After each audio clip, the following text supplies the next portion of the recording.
સમાચાર આણંદમાંથી મળી રહ્યા છે। ધર્મજ ગામમાં કમળાના રોગનો કેર વર્તાઈ રહ્યો છે। ધર્મજમાં રોગચાળો ફેલાતા આરોગ્ય વિભાગની ટીમો દોડતી થઈ ગઈ છે। આરોગ્ય વિભાગની ટીમ દ્વારા 13 દર્દીઓના રિપોર્ટ કરાવવામાં આવ્યા। તમામ 13 દર્દીઓના કમળાના રિપોર્ટ પોઝિટિવ આવ્યા છે।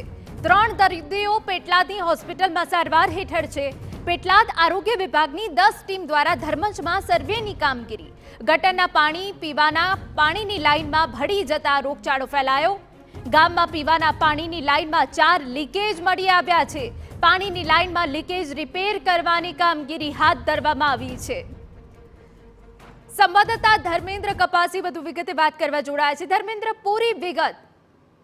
આણંદ જિલ્લાના પેટલાદ તાલુકાના ધર્મજ ગામની આ ઘટના છે કે જેમાં ધર્મજ ગામના જુદા જુદા વિસ્તારોની અંદર જે પીવાના પાણીની લાઈનો પસાર થતી હોય છે તેમાં ક્યાંક ને ક્યાંક લીકેજ હોવાને કારણે જે દૂષિત પાણી હતું તે ભેગું થયું હતું ને તે પીવામાં આવતા લોકોની અંદર કમળાનો રોગચાળો ફેલાયો છે।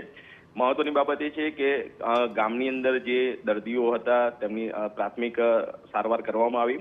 જુદા જુદા પ્રકારના જે રિપોર્ટ થયા તેની અંદર જે રિપોર્ટ આવ્યા અને રિપોર્ટની અંદર ખુલાસો થયો કે અંદાજિત 13 કરતાં વધારે દર્દીઓને કમળાના રિપોર્ટ પોઝિટિવ આવે છે, જેમાંથી કેટલાક લોકો એસએસજી હોસ્પિટલ પેટલાદ ખાતે સારવાર લઈ રહ્યા છે, અન્ય લોકોને સારવાર આપી અને ઘરે મૂકવામાં આવે છે।